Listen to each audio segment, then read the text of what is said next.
Hello, my name is Grace Provencher. Imagine yourself in this situation. You're in your room on a rainy night, working yourself down to the bone to get a project done for a class. You fall asleep, then wake up in the morning to read it, only for it to turn out like garbage. This is the peak of what procrastination leads to: frustration, tears, and an urge to chuck something out of a window. We all know the feeling and results of procrastination. So, why do we continue?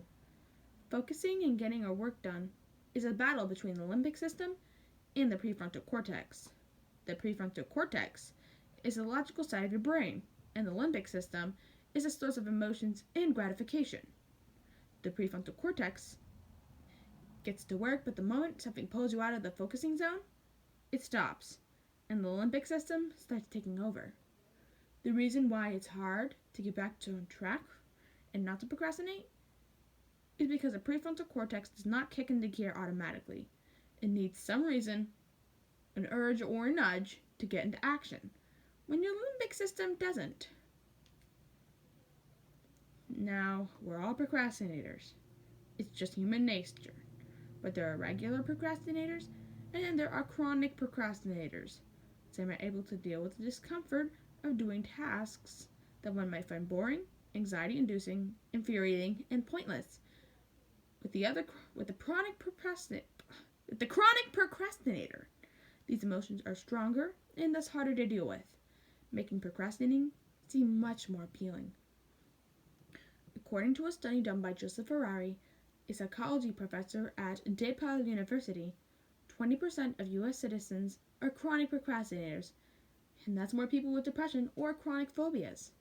Chronic procrastination is seen to be linked with attention deficit disorder, attention deficit hyperactive disorder, obsessive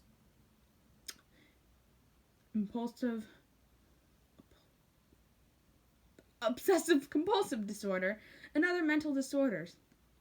The procrastination seems to be led to low self-esteem, coping problems, and stress. There are some who are able to do this without the side effects. Some of these people find it easier to do several little things at once than doing a little thing each day. These people find that their best work is done with pressure and little time.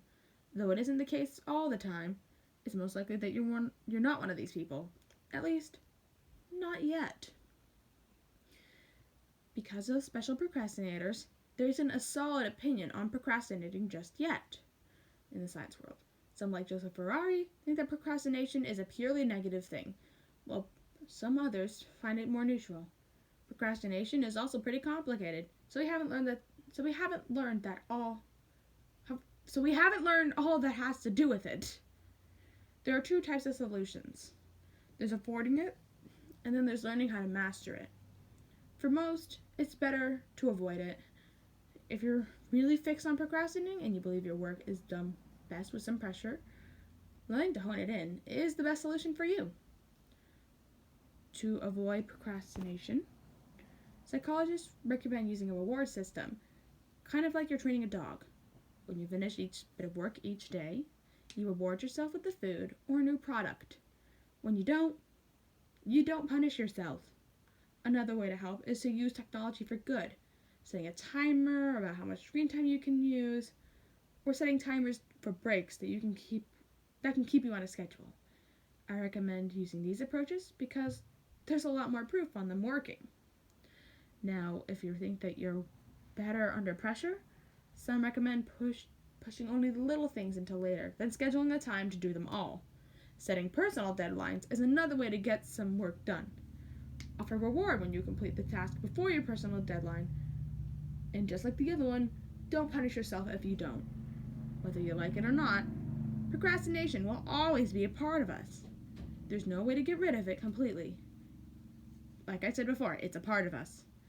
Whether it breaks someone or makes somebody is up for debate.